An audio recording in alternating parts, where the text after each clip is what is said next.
So my favourite character from the Bible is Martha. Martha is an Aramaic name, and it means sovereign lady. And although it doesn't tell us what she looks like in the Bible, I kind of have a little bit of an idea in my mind. I think she had big, strong shoulders, you know, a maternal figure, ample bosoms. Yeah? I'm owning that. I think she was plump or curvy, depending on which you prefer. She was nice, but you wouldn't mess with her. I know what you're thinking. I just described myself.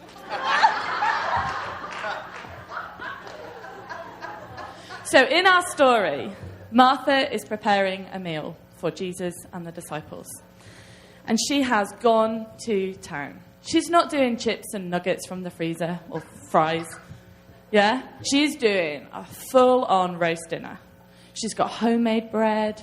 She's got roast beef. She's got potatoes, vegetables, Yorkshire puddings. That's a staple in my house. Okay? There's loads and loads of work to do. So she's busy, getting on with it. And where's Mary, the little sister, the helper, the sous chef? She's sitting down doing nothing. So Martha says to Jesus, Jesus, don't you even care that Mary isn't helping me? Good question.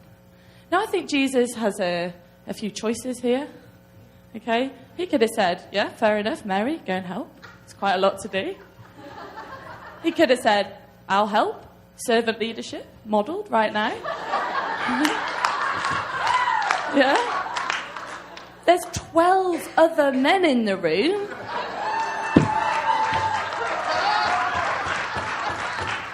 Right?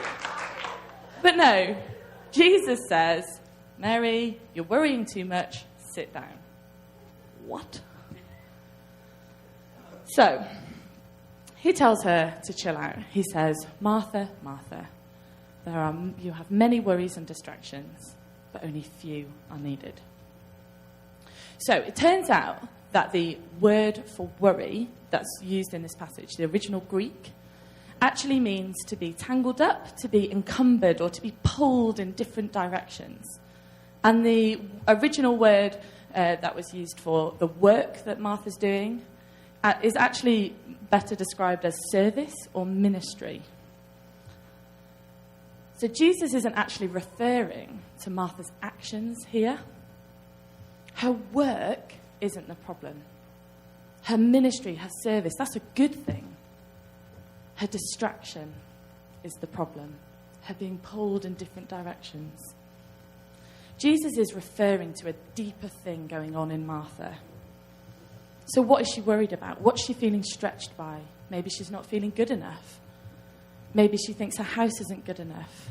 Maybe she's worried about money or the fact that she's not married. So what initially looks like a rebuke from Jesus is actually this kind and loving call to discipleship. He says her name twice. Martha, Martha. He's calling to her. He's not shouting at her.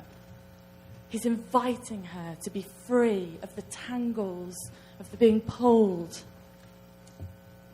And even though this happened nearly over 2,000 years ago, the invitation to us is exactly the same as it was to Martha. Jesus calls to us in the midst of our worries and our fears and our being stretched in every direction. Jesus calls Hannah, Hannah. Jesus calls Natalie, Natalie. Jesus calls Rachel, Rachel.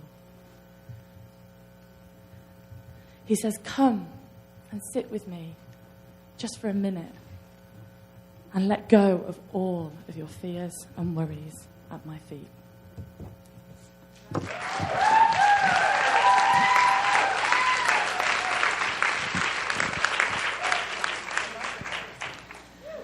Hannah, great job.